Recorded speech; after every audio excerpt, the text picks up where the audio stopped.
आज हम देखने लगे ऑस्मो रेगुलेशन इन एनिमल्स कि किस तरह से ऑस्मो रेगुलेट करते हैं, वाटर और सॉल्ट का बैलेंस रखते हैं। एनिमल्स जो हैं उन्हें ना एक पौधों के मुकाबले में ज़्यादा क्रिटिकल बैलेंस चाहिए, क्योंकि उनकी ऑस्मोटिक एडजस्टमेंट जो है वो ऐसी होती है जैसे कॉन्स्टेंटली वाटर जो है वो इनके सेल में एंटर भी होता रहता है और इनके सेल में से बाहर भी निकलता रहता है। ना सिर्फ वाटर बल्कि डिफरेंट काइंड्स के जो सॉल्यूट्स हैं, जैसे सोडियम है, क्लोराइड है, या और दूसरे आयॉन्स हैं such as potassium, calcium etcetera, constantly entry gain करते रहते हैं और रिमूव होते रहते हैं। तो सेल को एडजस्ट करना पड़ता है ऐसे कि वो अपना बैलेंस जो है वो मेंटेन रख ले अपने सॉल्यूट्स का और वाटर का। तो इस बैलेंस के मेंटेन करने को हम कहते हैं ऑस्मो रेगुलेशन। एनिमल्स को हमने कैटेगराइज कर लिया है दो ग्रुप्स में depending upon their osmotic adjustment. जैसे कुछ एनिमल हैं, they are called as osmoconformers and the second category is the osmoregulators. Osmoconformers ऐसे ऑर्गेनिजम्स हैं जिन्हें एक्टिव एडजस्टमेंट की बिल्कुल भी ज़रूरत नहीं है, और ऑस्मो रेगुलेटर ऐसे हैं जो एक्टिवली एडजस्ट करते हैं। अभी हम देखते हैं ये एक्टिव एडजस्टमेंट का क्या सीन है। एक्टिव एडजस्टमेंट से, नॉन एक्टिव एडजस्टमेंट से हमारी मुराद ये है कि ये ऐसे ऑर्गेनिजम्स होते हैं जिनमें उनकी ऑस्मोटिक जो स्टेट है, बॉडी के जो फ्लूइड्स हैं वो होते हैं isotonic to the external environment. इसकी एग्जांपल अगर हम लें कि यहाँ मैं एक ये फ़िश बनाऊँ आपके लिए, तो इस फ़िश में से यहाँ मौजूद हैं 10% सॉल्ट हैं और 90% वाटर है, और बाहर की तरफ भी 10% सॉल्ट और 90% वाटर है।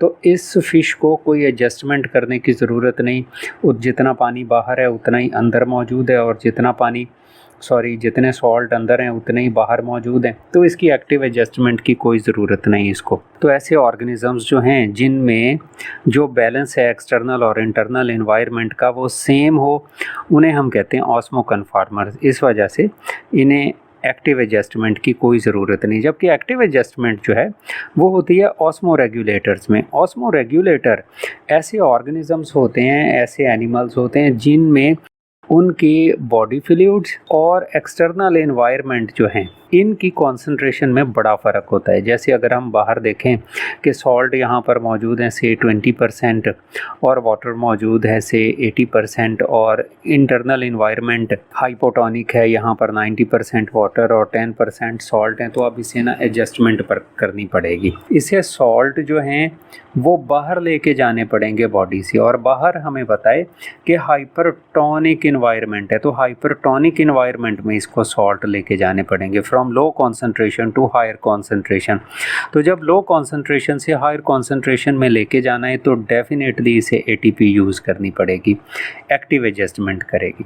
और दूसरी इंपॉर्टेंट बात कि ये वाटर भी डिस्चार्ज करेंगे हाइपोटोनिक एनवायरनमेंट में। बाज़ केसेस में जब फ्रेश वाटर होते हैं तब इनको वाटर एक्सक्रीट करना पड़ता है, वाटर बाहर निकालना पड़ता है हाइपोटोनिक एनवायरनमेंट में। जैसे अगर हमारी ये एक फ़िश हो जो कि फ्रेश वाटर में रह रही है, तो एक्टिव एडजस्टमेंट इस तरह से भी हो सकती है कि बाहर हो 90% वाटर और फिश की बॉडी फ्लूइड में हो 80% वाटर। तो इसे कॉन्स्टेंटली प्रॉब्लम है कि अगर इसने वाटर डिस्चार्ज करना है अपनी बॉडी से किसी तरह से थोड़ा बहुत, तो इसे हाइपोटोनिक एनवायरनमेंट में बाहर लेके जाना पड़ेगा, वो भी अगेंस्ट द कॉन्सेंट्रेशन ग्रेडियंट लेके जाना पड़ेगा। तो ऐसे ऑर्गेनिजम्स को हम कलेक्टिवली कह देते हैं ऑस्मो रेगुलेटर्स। तो दो तरह से हमने इन एनिमल्स को कैटेगराइज कर लिया, एक ऑस्मो कन्फॉर्मर और ऑस्मो रेगुलेटर्स। नेक्स्ट वन है हैबिटेट के लिहाज से। बड़ी दफ़ा बोर्ड में आया ये वाला इतना के एनिमल्स किस तरह से अपने आप को एडजस्ट करते हैं मुख्तलिफ़ तरह के हैबिटेट्स में,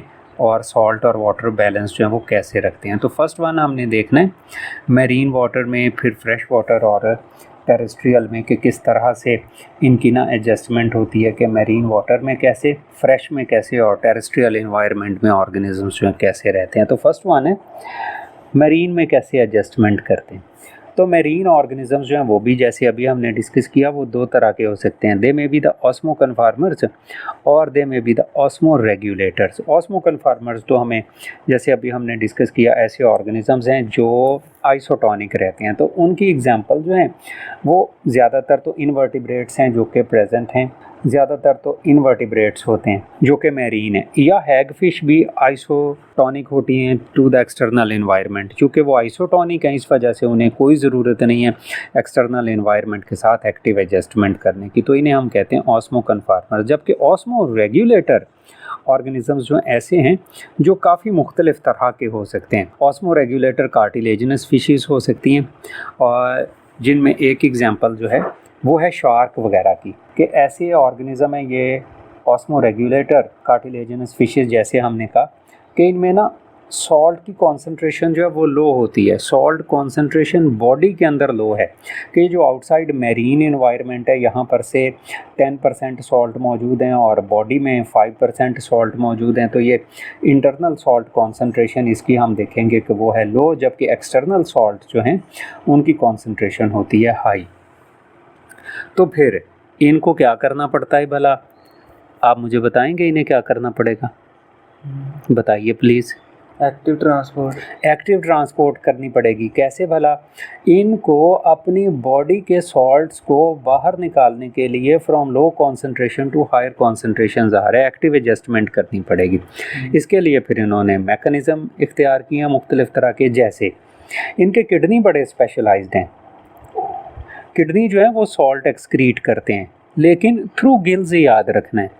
किडनीज़ जो हैं वो क्या करते हैं, गिल्स में से साल्ट जो है उनकी कॉन्सेंट्रेशन इंक्रीज़ रखते हैं। कहाँ पर? इनके गिल्स में, वहाँ से ये एक्सक्रीट करते रहते हैं। जैसे ना ये नीचे डायग्राम में हमने रिप्रेजेंट किया इसको, कि किडनीज़ जो हैं they are meant for concentration of the salts and these salts are excreted through gills. जैसे ये हमने यहाँ सोडियम क्लोराइड इसके गिल्स में से निकाला है। दूसरी इंपॉर्टेंट जो चीज़ है वो इनके रेक्टल ग्लैंड है। रेक्टम से है। रेक्टम जैसे हमें पता है last portion of the large intestine होता है। तो यहाँ जैसे आप देखते हो ये हमने यहाँ रिप्रेजेंट किया, इधर इसमें प्रेजेंट है ये रेक्टल ग्लैंड। ये इसे एनलार्ज करके यहाँ हम देखते हैं। तो ये जो रेक्टल ग्लैंड हैं ये भी क्या कर रहे हैं, ये भी सॉल्ट और वाटर जो है वो मेंटेन कर रहे हैं। तो ये high concentration of salt excrete करते रहते हैं, बॉडी से ले के सॉल्ट उसे अपने अंदर स्टोर करते हैं और यहाँ से फिर डाइजेस्टेड फूड मटेरियल के साथ उसे ना इंक्रीज़ करते एक्सक्रीट कर देते हैं। जैसे लो वॉल्यूम ऑफ यूराइन, पानी इंतहाई कम रिलीज़ करेंगे, जबकि सॉल्ट ज़्यादा कॉन्सेंट्रेटेड फॉर्म में बॉडी से बाहर निकाल पाते हैं। ये क्लियर हो गया? हाँ जी। तो ये जैसे हमने यहाँ लिखा कि remove the salt against the osmotic concentration. Against the osmotic concentration जैसे हमने यहाँ देखा था कि वो 5% से 10% सोल्यूशन में सॉल्ट बाहर निकाल देते हैं। एक और एग्जांपल इनकी है वो और कार्टिलेजिनस फिशेज़ है कि ऐसी कार्टिलेजिनस फिशेज़ हैं जिनमें जो बॉडी है उनमें सॉल्ट कॉन्सेंट्रेशन तो रहता है लो ही, और ये जो लो सॉल्ट कॉन्सेंट्रेशन है बॉडी के अंदर, तो ज़ाहिर है फिर जो जिस इन्वायरमेंट में रह रहे हैं वो तो सी इन्वायरमेंट है और वहाँ पर कॉन्सेंट्रेशन सॉल्ट की है ज़्यादा। तो फिर सॉल्ट की कॉन्सेंट्रेशन ज़्यादा, ये एक और मैकेनिज़्म एम्प्लॉय करते हैं। वो क्या करते हैं भला? ये करते हैं भाई अपनी बॉडी में रिटेन करते हैं यूरिया। जब यूरिया बॉडी में ज़्यादा होगा तो कोशिश करते हैं कि आइसोटोनिक होने की, होते नहीं हैं, आइसोटोनिक होने की कोशिश करते हैं ये। तो यूरिया तो हमें पता है ये इंतहाई डेंजरस होता है, किन के लिए? प्रोटीन्स के लिए, उन्हें कर देता है डीनेचर। तो उससे बचने के लिए ये फिर अपने अंदर स्टोर रखते हैं एक और चीज़, इस यूरिया को कन्वर्ट करते हैं ट्राई मिथाइल अमाइन ऑक्साइड। ये जो ट्राई मिथाइल अमाइन ऑक्साइड है ये प्रोटेक्ट करता है किस चीज़ को? इन प्रोटीन्स की डीनेचरेशन को। तो कुछ कार्टिलेजिनस फिशेस जो हैं वो अपने अंदर ट्राई मिथाइल अमाइन ऑक्साइड जो है वो स्टोर करते हैं ताकि उनके अंदर सॉल्ट की कॉन्सेंट्रेशन जो है वो ज़्यादा हो, और ज़्यादा सॉल्ट की कॉन्सेंट्रेशन को वो अपने एक्सटर्नल इन्वायरमेंट में जहाँ पर पहले ही ज़्यादा सॉल्ट हैं वहाँ रिमूव कर सकें। क्लियर हो गया? ये भी एक्सटर्नल इन्वायरमेंट लॉस आ गई नहीं, एक्सटर्नल इन्वायरमेंट, अच्छा ठीक। एक्सटर्नल इन्वायरमेंट जैसे मैं अगर यहाँ एक बना के आपको दोबारा बता दूँ तो हमें और ज़्यादा क्लियर हो जाएगा कि ऐसी फ़िश है जिसमें यहाँ पर सॉल्ट की कॉन्सेंट्रेशन है 5%, बाहर है 10% है। हमने कहा था इनके बॉडी में बॉडी में सॉल्ट की कॉन्सेंट्रेशन जो है वो क्या होती है, लो होती है। और इन्वायरमेंट कैसा है भला, हाइपरटोनिक इन्वायरमेंट है, जैसा ये हमने बना लिया कि हाइपरटोनिक इन्वायरमेंट है। तो इस हाइपरटोनिक इन्वायरमेंट में जब इसको ये सॉल्ट लेके जाने पड़ेंगे तो इसे ज़ाहिर है एक्टिव एडजस्टमेंट करनी पड़ेगी, या इसने क्या किया है अपनी बॉडी में ये tri methyl amine oxide store कर लिया है इसके साथ कोप विद करने के लिए, ताकि वो इजीली रिमूव कर सकें। नेक्स्ट हम देखते हैं बॉनी फिशेस। ये तो थी एग्जांपल हमारी कार्टिलेजिनस फिशेस की। बॉनी फिशेस जो हैं ये भी हम समझते हैं कि ये असल में डिसेंडेंट्स हैं फ्रेश वाटर के, कि फ्रेश वाटर जो फिशेस थी वो ग्रेजुअली ट्रांसफॉर्म हो गई हैं into the marine bony fishes. अब इनके बॉडी फ्लूइड्स जो हैं या इनकी बॉडी जो है वो होती है हाइपोटोनिक। हाइपोटोनिक मींस लो सॉल्ट कॉन्सेंट्रेशन है इनकी बॉडी के अंदर, जबकि इनमें एक्सटर्नल एनवायरनमेंट में सॉल्ट की कॉन्सेंट्रेशन जो है ज़्यादा है। तो इस हाइपोटोनिक को सबसे बड़ा एक तो मसला है कि वाटर लॉस हो जाएगा। जैसे अगर हमारी ये एक फ़िश हो तो इस फ़िश को मसला है कि बाहर एनवायरनमेंट में वाटर जो है वो तो है से 90% और अंदर वाटर है 95%।